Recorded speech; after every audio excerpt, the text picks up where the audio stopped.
the 10,000 hours rule work was the most famous science in human development perhaps ever in terms of popular consumption.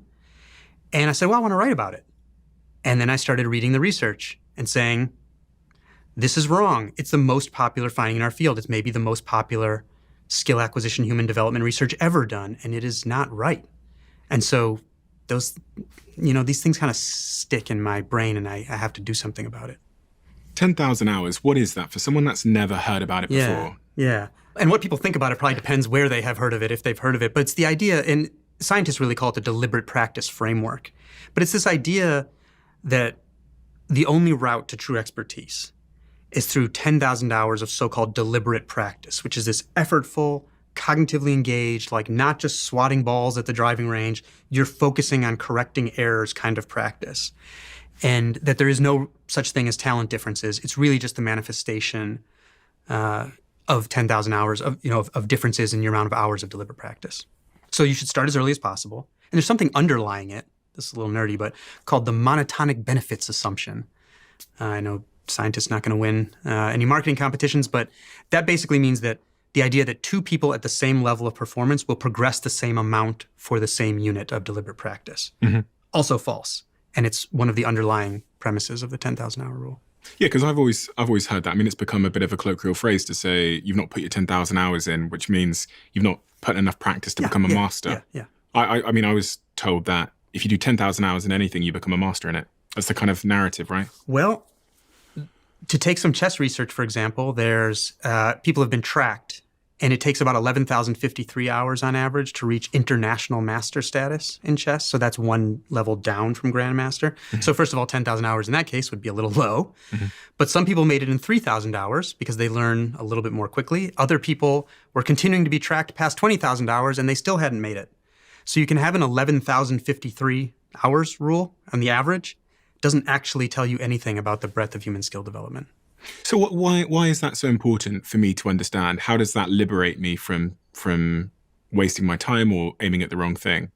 Well, fit turns out to be really important. So people learn at different rates in different things. So finding where you learn better is really important if you want to maximize your advantages. And I think that goes back to one of the reasons why people need to try a bunch of different things. Because your insight into yourself is really like limited by your roster of experiences, right?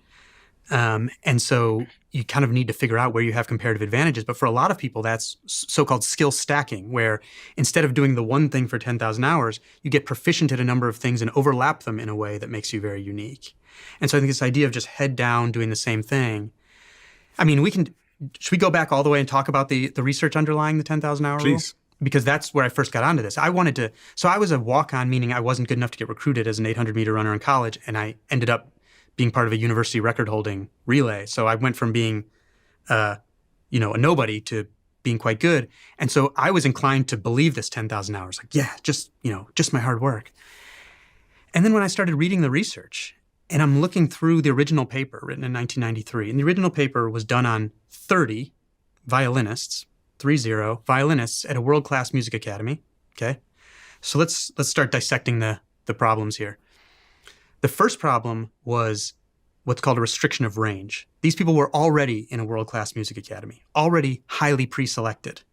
Pre-selected for something, again, for the stat heads here, that is correlated with your dependent variable, which is skill. That's a problem if you're trying to develop a general skill development framework. That would be like, to give an analogy, if I did a study of what causes basketball skill, and I used it as my subjects only centers in the NBA, mm-hmm. and I said, well, height has no effect on skill in the NBA because they're all 7 feet tall, so I've squashed the variation in that variable. Mm-hmm. So in my first book, I actually did an analytics project where I took height among American male adults and height in the NBA. As you might imagine, there's a very high positive correlation between the height of an American male and their chance of scoring points in the NBA. But if you restrict the range to only players already in the NBA, the correlation turns negative because guards score more points than other positions. Mm-hmm. So if you didn't know that, if you just did that study with only NBA players, you would tell parents to have shorter children, to have them score more points in the NBA. So when you don't bring some sense of what's going on to your research and you restrict range that way, you can end up with the wrong message. Aside from that, guards score more points or less points? They score more points and they're shorter. Okay. right? So if you don't look at the whole population and you just look at people who are so highly pre-screened, they're already at the top, you can end up with these sort of backward advice. The other issue that caught my eye when I first read the study was that they only reported the average. 10,000 hours was the average number of hours of deliberate practice by the 10 best violinists by the age of 20. And then there was a second group and a lower group, and they said there was complete correspondence, meaning nobody who had practiced fewer hours was better than anyone who had practiced more hours.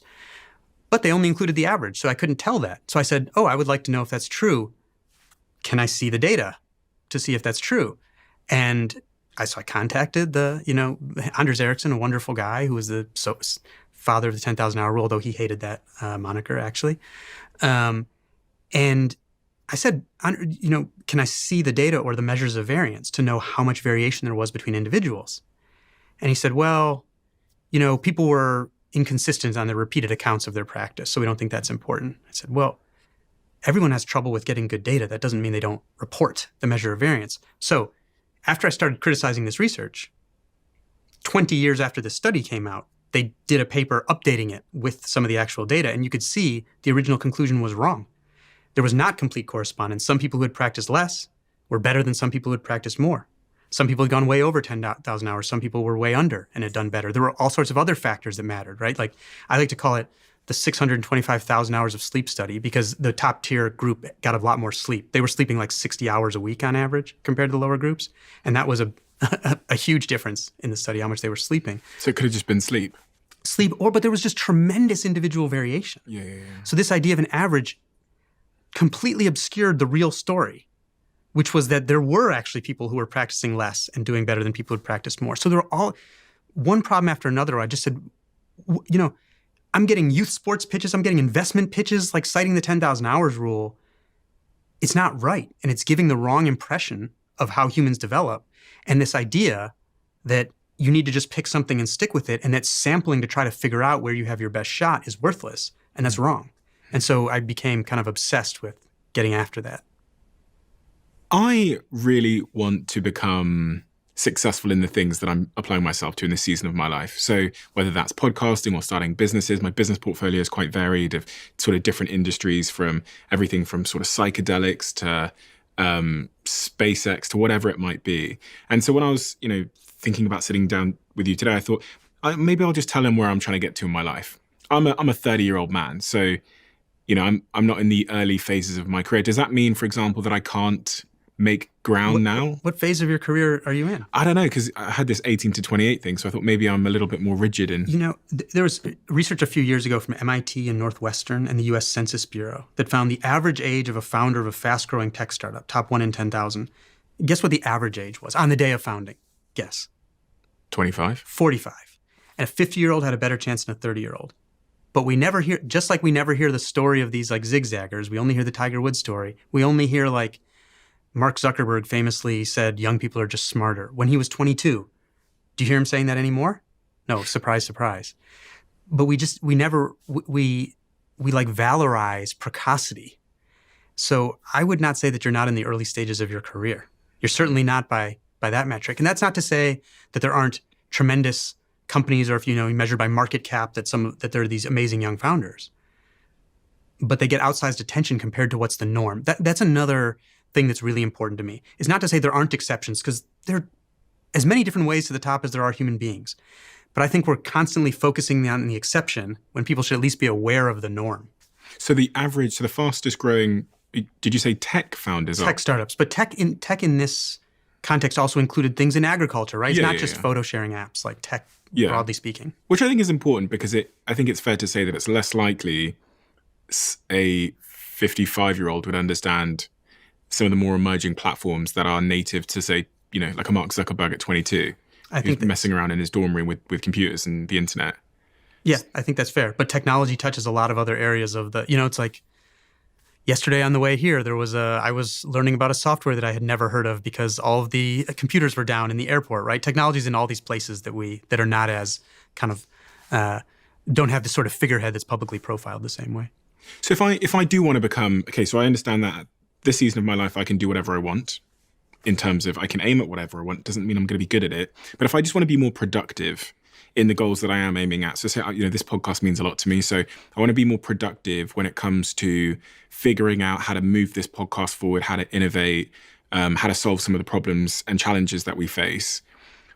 What are the first things that spring to mind when I start speaking about productivity with a very focused task? I mean, I think a challenge for you is going to be that this podcast has gotten so big and you've gotten so competent at it that you're going to be in what a rut of competence, or what economist Russ Roberts told me, a hammock of competence. You're in an area where you're so comfortable and so successful that getting better is going to be harder because there's disincentive from changing anything that you're doing, right? Then you have to take some risk. I mean, you know that. You're an entrepreneur. If you're going to want to get better, you're going to have to take some risk. I think that's going to be a difficult thing to do because, there are people in this room that depend on you. Risk for you is risk for them too.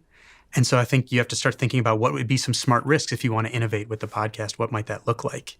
And finding ways to run small experiments. I'm a huge fan of low stakes practice, right? How can you set up some low stakes practice for what might be a worthwhile larger experiment? And I think that's the same for individuals progressing in their career. Like, I love this phrase. My absolute favorite phrase in Range is a paraphrase from this woman named Herminia Ibarra, who's a professor at the London Business School, and she studies how people make work transitions. So her phrase was, "We learn who we are in practice, not in theory." So the thesis of her work is that there's this idea that you can just introspect and go forth and know what you should be doing. Like Clark Kent running into a phone booth and ripping off comes out as Superman. But work is part of identity, and it doesn't change like that from introspection. You actually have to go try something, see how it went. What was unexpected? What did you learn that you might be interested in, or that you're better at that you didn't? What's something that you're good at that you realize you're not using?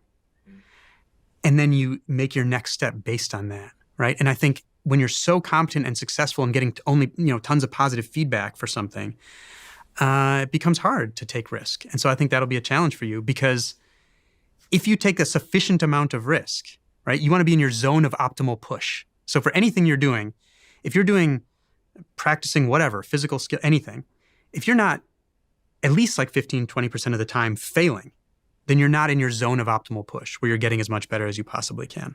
And I think when you have something that's very successful, that's hard. And so I would start thinking about what risks you're willing to take.